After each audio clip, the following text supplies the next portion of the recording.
I stand for open questioning of authorities. I stand for honesty, fact-based reasoning, and debate. I oppose all censorship, including hate speech laws. I reject name-calling and insults. I am Bill Warner.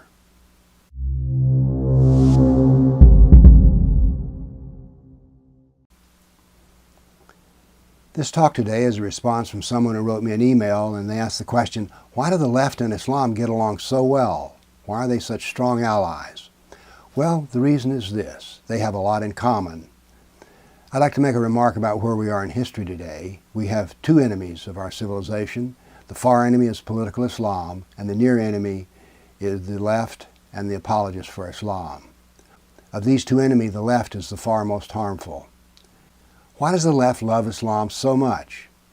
Now, when we do this analysis, we have to understand that when we talk about the left, we have to use a certain amount of broad brush, in that I'm not sure that the left has a formal doctrine. But this is not true about Islam. In Islam, the Sharia is a formal doctrine, and so is the Quran and the Sirah and the Hadith.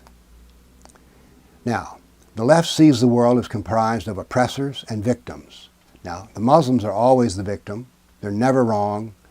On 9/11, the World Trade Tower attacks, we find that Muslims said that they were the true victims because people looked at them funny and asked them bad questions. Now then, both the left and Islam are group-oriented. In Islam, we have the Ummah, the grand collection of all Muslims. And in the left, we have the collective, or the commune. For the left, the ends justify the means, and violence, if it gives the right goal, is acceptable. Take, for example, here Antifa.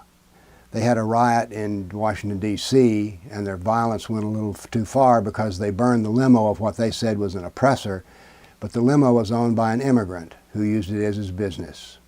In Islam, if it advances Islam, it is good, it is morally right. Islamic deception, if the lie works, use it.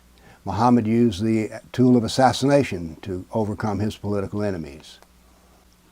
The left is never wrong, and Islam is never wrong as well. Now, by the way, the left and Islam share something else. They're both fabulous at street demonstration and riots. Other things they have in common is the left and Islam hates Israel. Now, both hate the Christians as well, but Islam uses a bit of deception here. In the face of Christians, Muslims always say, oh, Christians are the people of the book. But then when they can and get the power, they break the cross. Both Islam and the left are very aggressive, and they want to annihilate our civilization. The left is the hammer, Islam is the anvil. They're both utopian, and they want to establish their utopian dream on this earth. They both are totalitarian. They want total control of every aspect of our life. They also see the world as to be conquered. Islam has a better model here because it's not simply conquest, but a civilizational war, and uses more tools of war than the left can bring to bear. But there's a fatal problem here. The left is very keen on women's rights and rights for gays, and they also believe of separation of church and state. So in the end, if they can both bring our civilization down, Islam will turn on the left. This happened in Iran. When the left brought Khomeini to power, 5 days after he assumed power, he issued death warrants for all the leaders of the leftist party, the Tudor party.